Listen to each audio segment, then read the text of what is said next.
हिंदुस्तान की तहजीबी राजधानी दस्तरखान कोलकाता में जब बंगाली संस्कृति का संगम यूरोपियन, अर्मेनियन, उड़िया, अवधी, मुगलई, चाइनीज और जूइश तहजीबों से हुआ तो पैदा हुआ हिंदुस्तान का सबसे बड़ा दस्तरखान। दादा कचौरी खाबो। ভিতরে গিয়ে বসুন। जो है मछलियों से आबाद तो आलूओं से है खास, मटन के बिना बिल्कुल अधूरा और होता सिर्फ मीठे से ही पूरा।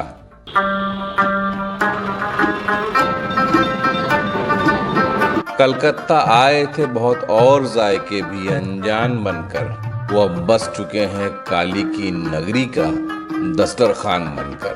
तो आइए आपको बिठाते हैं सिटी ऑफ जॉय के इस आलीशान दस्तरखान पे और खिलाते हैं कोलकाता स्ट्रीट फूड के 40 सबसे बेहतरीन जायके। और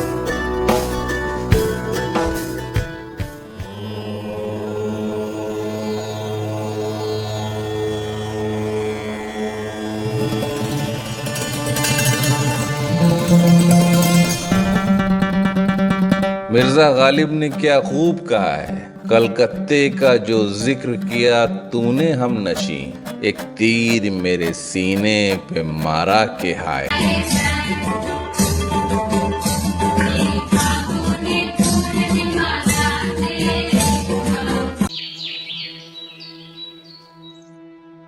मौसम ठंडा था, आसमान धुंधला था और कोलकाता की पहली सुबह में पहली पीली टैक्सी में मैं सवार होकर निकला तो हर चौराहे पे वक्त का खजाना था। जहां गुजरा हुआ कल अब भी आज था। मैंने ऐसा कुछ पहले कभी नहीं देखा था।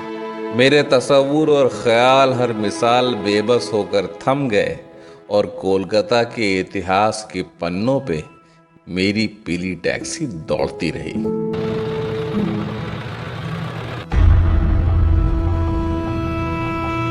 सरजमीन हिंदुस्तान के पूरब में महाभारत के दौर से एक कबीला आबाद था बांगा, जो मौर्य, गुप्ता, पाला और खिलजी शासन की सैकड़ों साल की तब्दीलियों के बाद बंगाला बन गया। और बंगाली जबान वाले इसी इलाके में जब दिल्ली सल्तनत ने टका नाम की मुद्रा जारी की तो बंगाल का उरूज पूरे सिल्क रूट पे हावी हो गया। और इसी ताकत को दिल्ली सल्तनत से काटकर सुल्तान सलाउद्दीन शाह ने कायम की बंगाल सल्तनत, जिसके 150 साल के सुनहरे दौर में ये दुनिया का सबसे अमीर कारोबारी मुल्क बन यूरोप से लेकर चीन तक चमकने लगा। इसकी ताकत जब मुगलिया हुकूमत की आंखों में चुभी तो बादशाह अकबर ने जंगे राजमहल में आखिरी सुल्तान को खत्म कर इसे बंगाल सूबे में तब्दील कर दिया।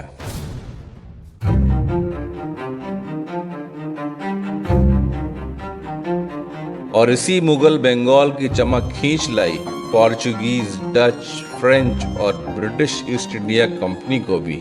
दौरे औरंगजेब में जब ईस्ट इंडिया कंपनी के एडमिनिस्ट्रेटर जॉब चरनॉक ने मुगलिया हुकूमत से इजाजत लेकर फैक्ट्रीज की स्थापना के लिए एक जमींदार से हुगली के किनारे मछुआरों के 3 गांव खरीदे, सुतानुती, गोविंदपुर और कालीकथा, जिनके संगम से आबाद हुआ मां काली के नाम से ये शहर कैलकाटा।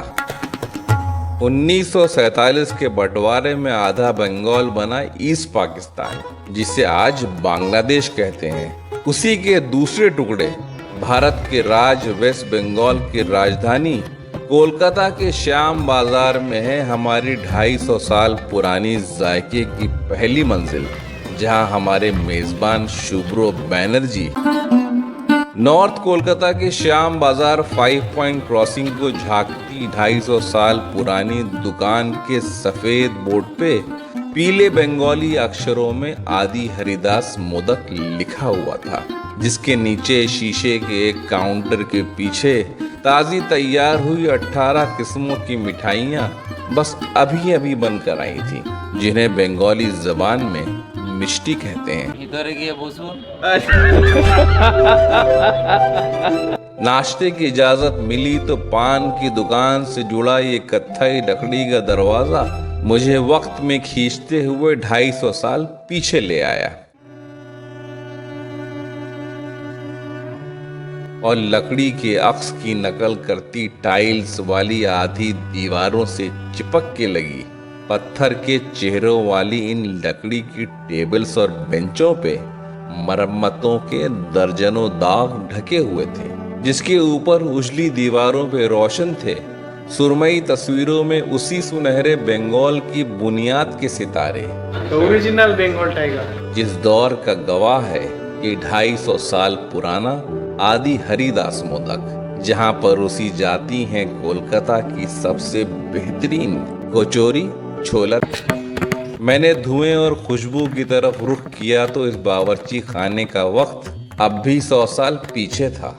पीली दीवारों वाली इस छत पे धुएं और तेल का काजल था, पर 250 साल पुरानी वही तरतीब और तरकीब इन कारीगरों के हाथों में महफूज थी, जिनके कपड़ों से वफादारी की महक आ रही थी। ये अच्छी जगह की ना निशानी यही है कि उसके वहाँ कारीगर कितने पुराने हैं। 23 साल हो गया यहाँ। 23 साल। आप भी बंगाल से ही हो? हाँ बंगाल से। आपकी क्या नाम दादा? मेरा नाम अश्विनी।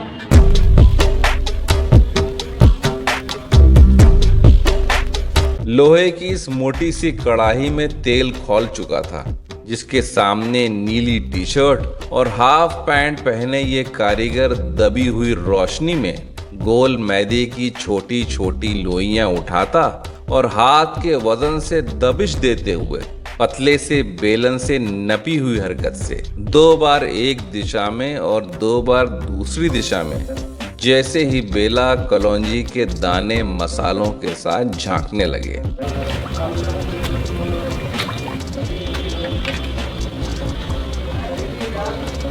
कचौरियां एक के पीछे एक उड़ते हुए कड़ाही में तैरते ही बुदबुदाने लगी और एक तरफ पकते ही इस कारीगर ने मोटी जाली के लोहे के इस छन्ने से पलट दिया और तेल को कड़ाही के बीचों बीच उछालते हुए ऐसी हलचल की कि कचौरियां फौरन फूल गईं।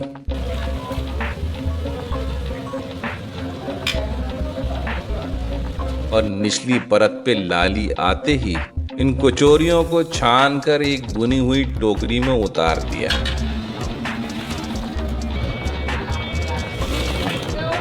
और उड़द की दाल की इस पीठी को हींग और कलौंजी, जिसे बंगाल में कालो जीरो कहते हैं, और चुनिंदा मसालों में भूनकर भरी इन मुलायम कचौरियों को ही कोलकाता में कहते हैं कचौरी, जिसके बगैर कोलकाता का हर नाश्ता अधूरा है। And this is awesome. कचौरी की कढ़ाई के बगल में एक भारी भरकम 2 इंच मोटी कढ़ाई में सब्जी भूनी जा रही थी, जिसमें बंगाल की दालों का सरताज चने की दाल, जिसका जन्म ही इस मिट्टी में हुआ है, उसी बंगाल ग्राम के साथ कतरे हुए छिलके वाले आलू, गुड़, दालचीनी, तेजपत्ता, जीरा और नारियल के तड़के पे 3 घंटे लगातार भूनकर इस कारीगर ने ये जायका तैयार किया, जिसे बंगाली दस्तरखान में छोला दाल कहते हैं।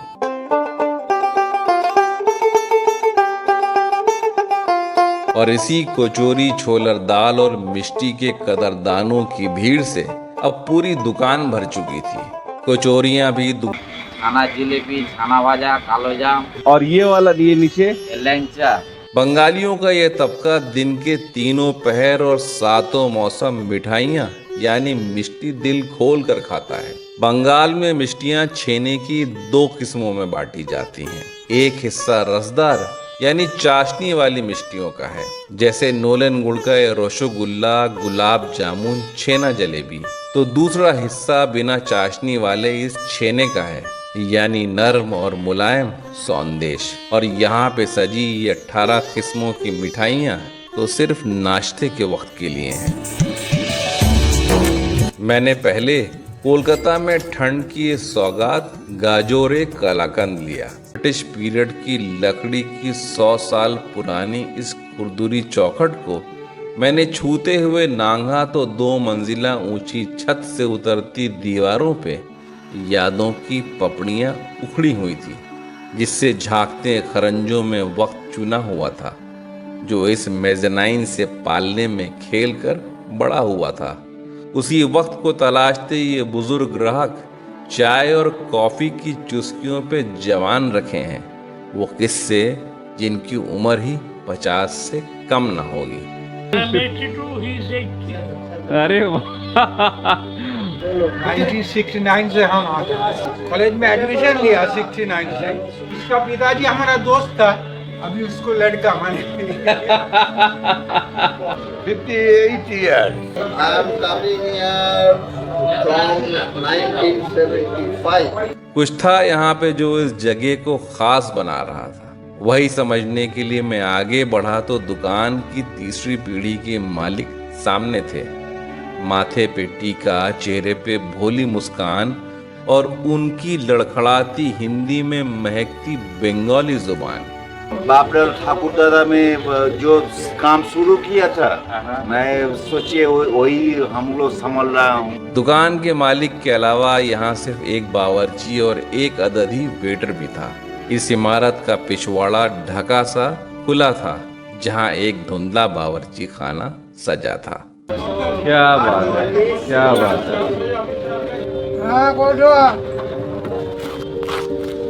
जहाँ पे एक लौता कारीगर भट्टी नुमा इस अवन में ब्रेड की मोटी मोटी फांकों वाली स्लाइसेस को बड़े इत्मीनान से सेक रहा था।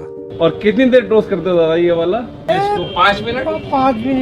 दरवाजे से छनती रोशनी में पीतल की एक केतली में चाय खौल रही थी और 2 बर्नर के बूढ़े एक चूल्हे पे जायकों का सारा भार था।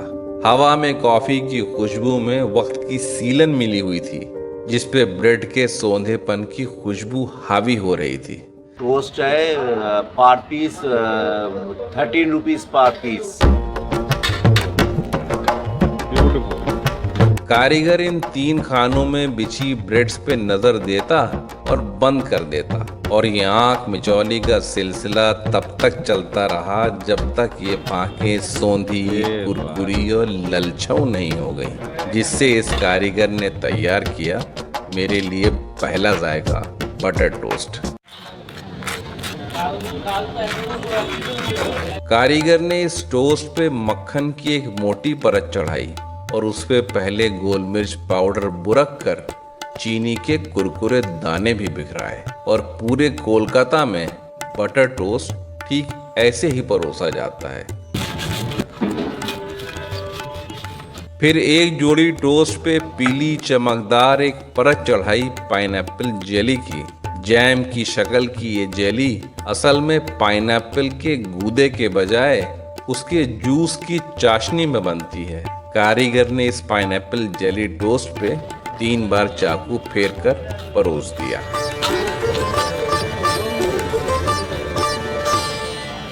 वो चाहे 10 रुपीज पर पीस। फिर टीन के डब्बे की आड़ में एक बर्नर पे एक पुराना साफ सुरमई सा पैन गरम कर उसको तेल से पोंछकर बनाया यहाँ का मशहूर ऑयल पोच्ड एग। इस अंडे की जर्दी को बिना पलटे बस थोड़ा सा चुरचुराया और एक फॉयल की प्लेट में उतार कर इस पे भी काली मिर्च और नमक का पाउडर छिड़का। Omelette 12 rupees per piece. फिर अगले ही पल एक स्टील के मग में अंडे के ऊपर डाली कुतरी हुई प्याज और हरी मिर्च और बड़ी रफ्तार से फेंटकर तेल के इस ऑमलेट को गोलाई में बिखराया। जैसे ही एक पतली परत जमकर पकी, ऑमलेट को भी तह लगाकर तैयार कर दिया। इस कारीगर की पारखी नजरें चश्मे के पीछे से हर जायके पे नजर रख रही थी और हाथ वक्त पे। कॉफी है 15 रुपीज पर कप।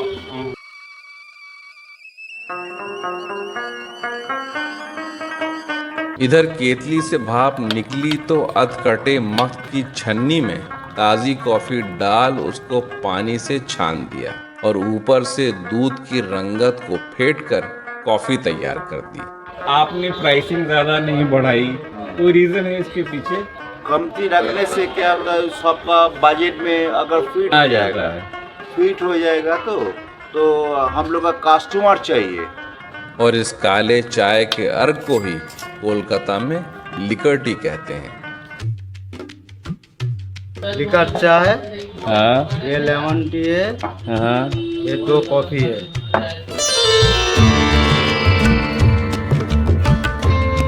लकड़ी की ये टेबल जब खूबसूरत बंगाली जबान में बाड़ी घर को कहते हैं और इस आधी गोलाई में बनी गोल बाड़ी में ही 100 सालों से परोसा जाता है कोलकाता का सबसे बेहतरीन कोशा मांगचो, जिसकी खुशबू से ही पूरी दुकान महक रही थी।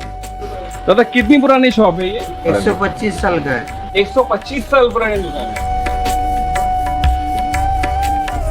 शुभ्रदा ने 1 प्लेट का ऑर्डर दिया तो मैंने कारीगर से पूछा आखिर ये बनता कैसे है। रात भर मटन को दही और मसालों में मैरिनेट कर ढेर सारी प्याज पे इतना भुना जाता है कि प्याज की रंगत वाले भुने मटन पे तैरते रोगन के साथ परोसे गए आपस में ही इमली की। कैसे दे रहे हैं दादा? ये वाला कैसे दे रहे हैं? इसको हम लोग बोलते हैं बोनकुल।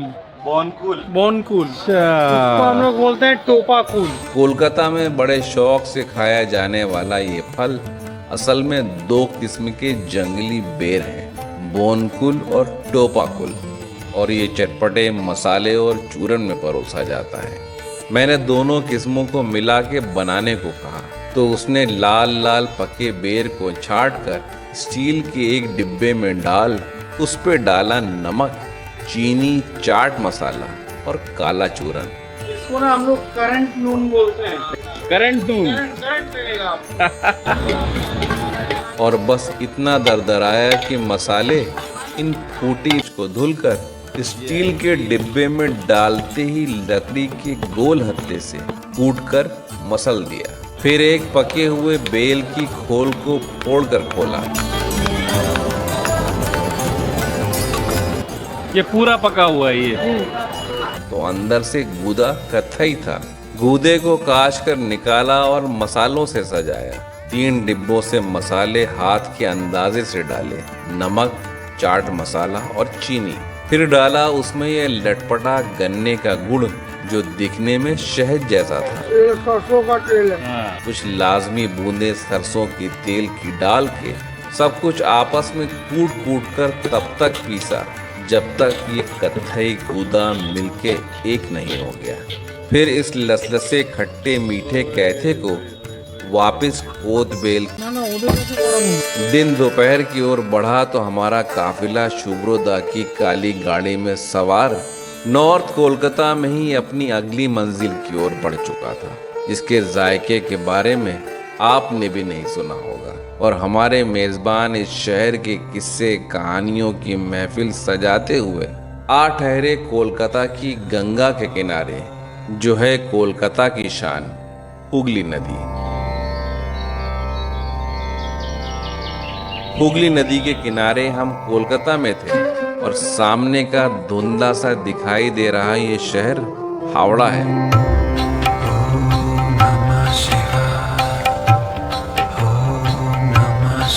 और इन्हीं दोनों शहरों को आपस में जोड़ता है ये आइकॉनिक हावड़ा ब्रिज, जो यहाँ से काफी दूर था।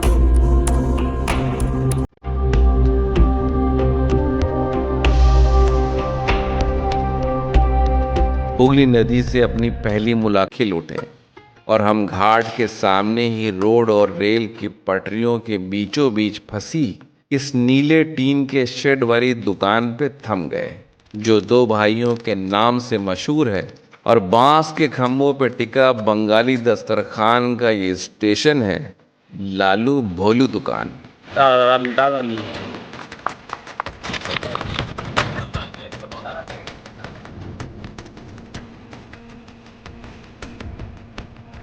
मिट्टी के चिकने इस चूल्हे पे चाय उबल रही थी और भोलू भाई के हाथों घुगनी की प्लेटें लगातार निकल रही थी, पर चर्बी और मटर का तस्वुर मेरे जहन में बन ही नहीं रहा था।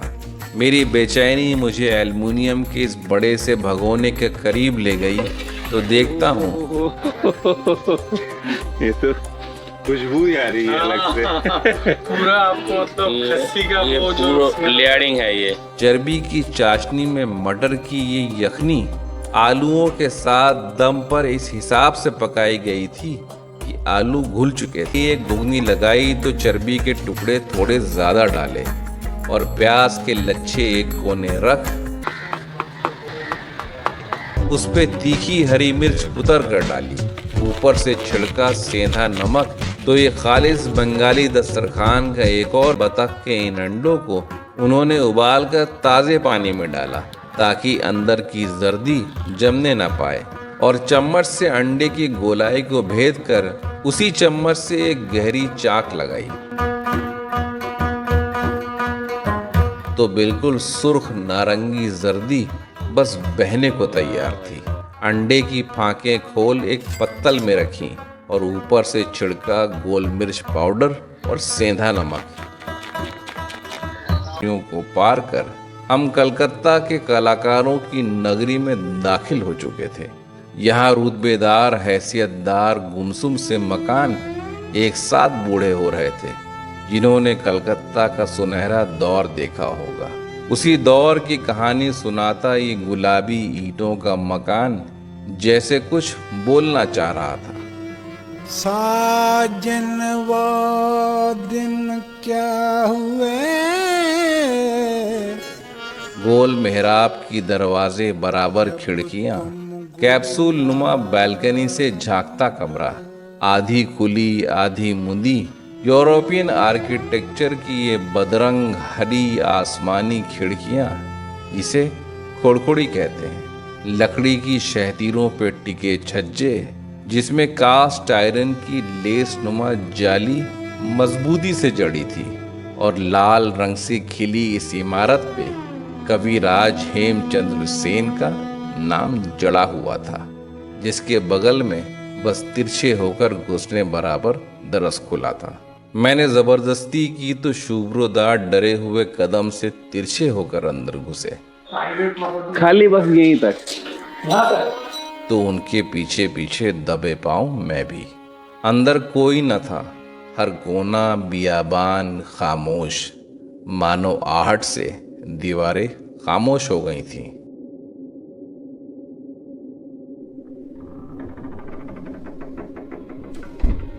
खूबसूरत से इस सहन से चढ़ता जीना मुझे अपनी हद बता रहा था, जिससे एक आहट सी उतरी तो मेरी पलट के देखने की। हाल में देवियों को ही पूजा जाता है, इसमें देवी दुर्गा का दर्जा सबसे ऊपर, इसलिए यहाँ दुर्गा की मूर्तियाँ ज़्यादा नजर आ रही। मैं थोड़ा और गहराई में दाखिल हुआ तो इस गलियारे के हर मकान में मूर्तियों की तैयारी हो रही थी। पहले बांस और लकड़ी के फट्टे पे एक प्लेटफॉर्म तैयार किया जाता है, फिर पीले इस पैरों को बांधकर सर, धड़, बाजू और पैर का एक आकार बनाकर धीरे धीरे काली गुंधी इस चिकनी मिट्टी से बड़ी नज़ाकत से देवियों के शक्ल सूरत उंगलियों के हुनर से रोज भरी जाती हैं, और पूरी तरह सूखने के बाद इन्हें बेहद खूबसूरत रंगों से सजा दिया जाता है। और यही हुनर इस रिहाइश वाला इलाका सेंट्रल कोलकाता था वाइट टाउन, और नॉर्थ कोलकाता को ब्लैक टाउन कहा जाता था, जहां आबाद थे बंगाली बाबू, कारोबारी, हैसियतदार और जमींदार। ये वही इलाका है जिसका आज नाम है सोवा बाजार। आगे भालोबासी दिए मुखे हाসি, যত দোষের দোষী আমায় বানাইলে পাগল। और इसी सोवा बाजार की एक पतली रोड में समाती हुई हमारी गाड़ी आ पहुंची हाथी बागान की उस दुकान पे, जहां 50 किस्म के खालिस बंगाली जायके का हिस्सा हम भी थे।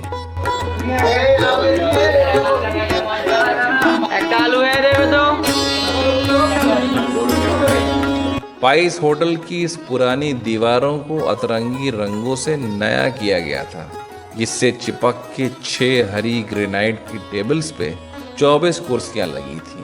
ग्राहक जैसे ही खाली कुर्सियों पे अपनी जगह बनाते, बावर्ची खाने की खिड़की से चावल के साथ उनकी पसंद की बंगाली डिशेस अलग अलग परोसी जाती, जिनकी कीमत इस सफ़ेद बोर्ड पर बंगाली में ही लिखी थी। ये है चंदन दा, he is the owner of this place. दुकान के मालिक चंदन दा को सांस लेने की फुर्सत मिली तो उन्होंने इस स्पाइस होटल के पूरे बंगाली दस्तरखान से रूबरू करवाने के लिए मुझे अपने पीछे बावर्ची खाने में आने की दावत दी, तो मेरे मुंह से बस इतना निकला, ये स्पाइस होटल क्या होता है।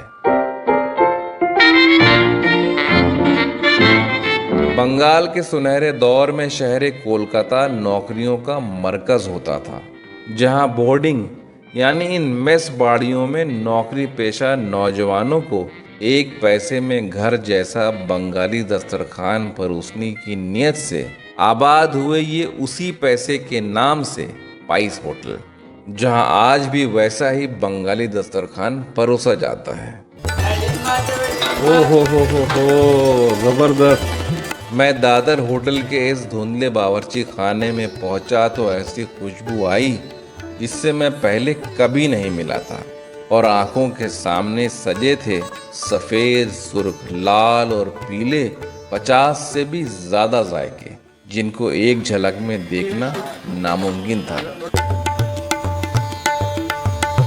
कश्मीर, केरल और बंगाली कुजीन में जायके कोर्सेज में परोसे जाते हैं, और तीनों दस्तरखान में चावल का दर्जा सबसे ऊपर है। इसीलिए यहाँ भी इस पीतल के सबसे बड़े टब में सादा सफ़ेद उसना चावल ऊपर तक भरा हुआ था, जिसे यहाँ आम जबान में भात बोलते हैं।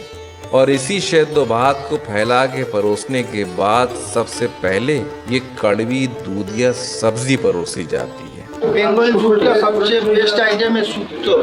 सुक्तो ये रहता है 5 फोड़न मसाला है, सरसों के भी मस्टर्ड रहता है, इसमें 5 फोड़न बोलता है ना। फोड़न यानी तड़का।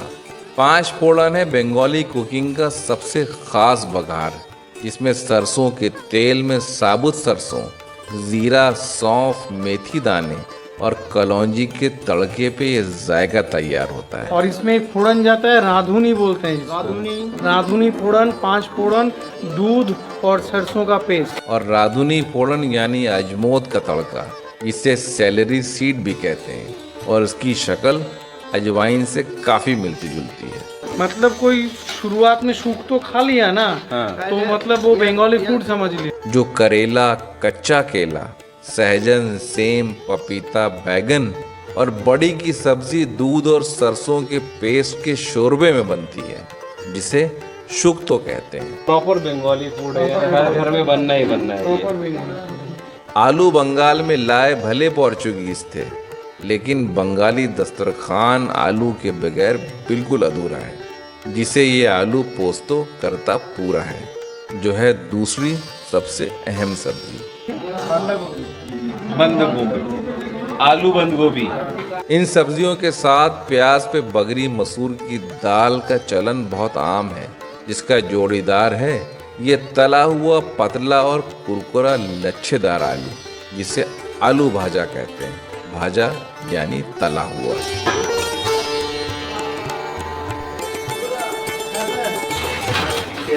मटन का आइटम है, मटन कसा। ये मटन कसा है। अरे वाह।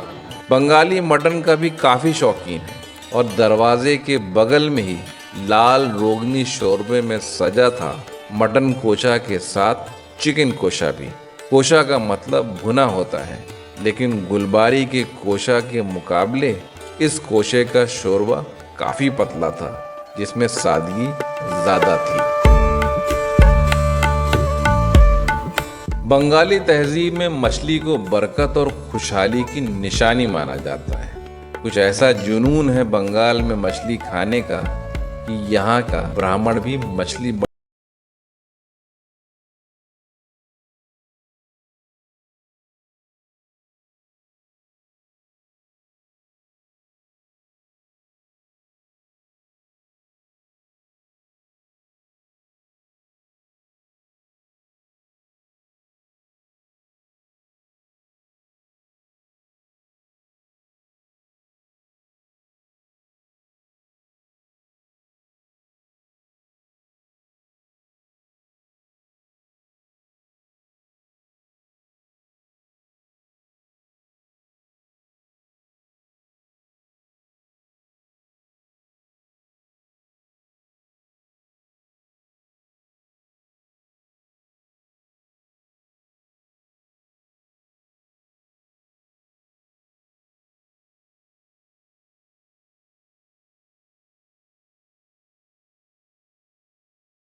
उसे पिसी हुई सरसों, दही और नारियल के पेस्ट का शोरबा दिया गया था।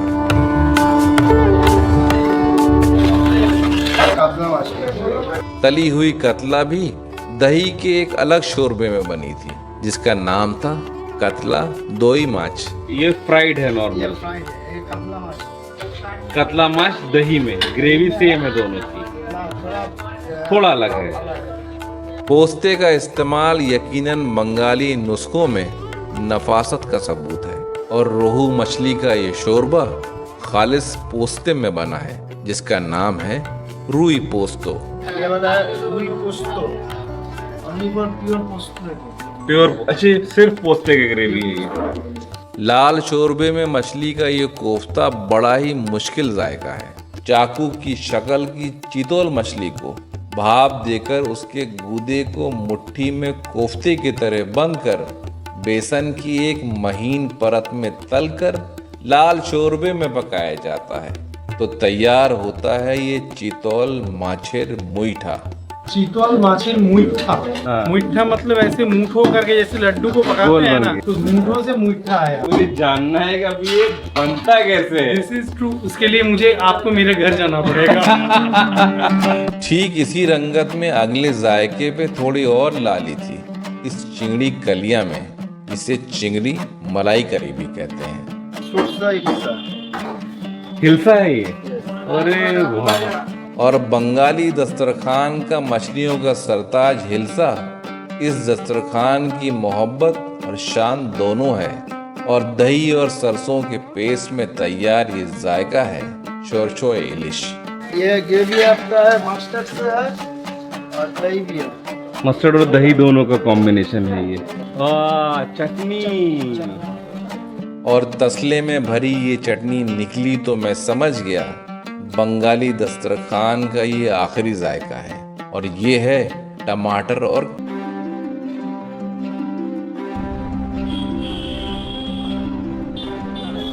दादर होटल के इस यादगार खाने से विदा होकर हम दाखिल हो चुके थे कोलकाता के इस बड़े ही खुशहाल बाजार सोआ बाजार में, जहां मिलती है कोलकाता की सबसे बेहतरीन मिष्टी दोई। पुकुर मोड़ में अमृतों का दही है, मिष्टी दही। That is one of the finest दही, मिष्टी दही ऑफ कोलकाता। हाँ। तो वो चखाएंगे आपको।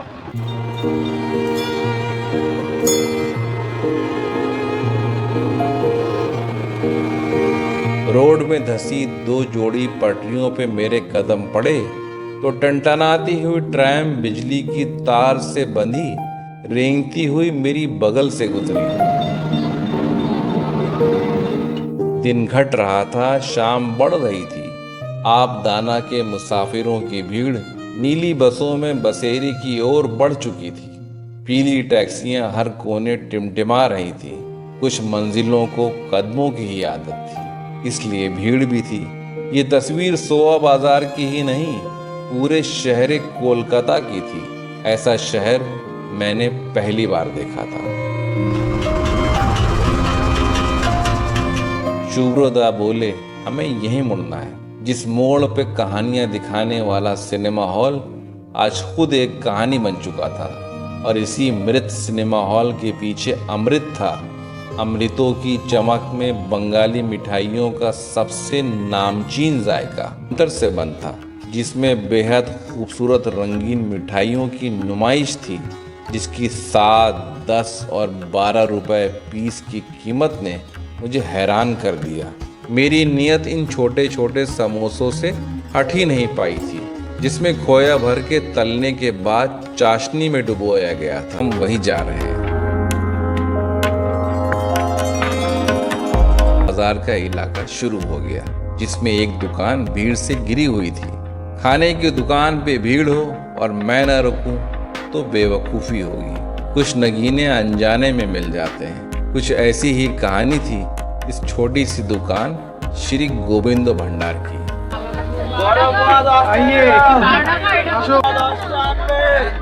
I do see your blog. Thank you, thanks a lot. जगह बनाते हुए हम काउंटर पे पहुंचे तो यहाँ बंगालियों की रिवायती गुड़ की मिठाइयाँ लुट के बिक रही थी, जो है ठंड की सौगात। शुभ्रदा ने उसी एक सौगात पे इशारा किया तो इस लड़के ने फुर्ती से एक कत्थई लड्डू पे इलायची का पाउडर छिड़क के मेरे हवाले किया, जिसको गुरेर नारके कोलकाता में आखिरी जायके का लुत्फ लेने हम पहुंच गए वापस वहीं जहां से दिन शुरू हुआ था, श्याम बाजार।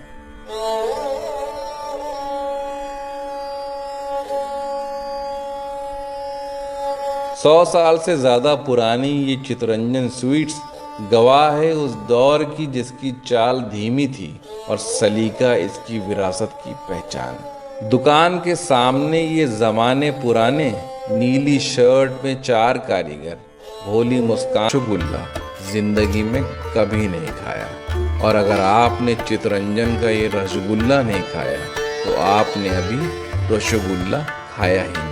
ওরে পাগল মনে কয় যদি তোমার মনে सुबह से रात हो गई, थकान जाने क्यों कदमों से आजाद हो गई। ये शहर जो सुबह तक एकदम अजनबी था, आगे आगे देखिए अभी तो बस इस रिश्ते की। I am strolling along, just minding my business. मिलते हैं कल कोलकाता की हॉक्स मार्केट में, जहां हिंदुस्तानियों को घुसने की इजाजत नहीं थी और अंग्रेजी हुकूमत के इसी दौर में यहाँ आबाद हुए निज़ाम, अवधी और यूरोपियन जायके तो पैदाइश हुई काठी कबाब की भी।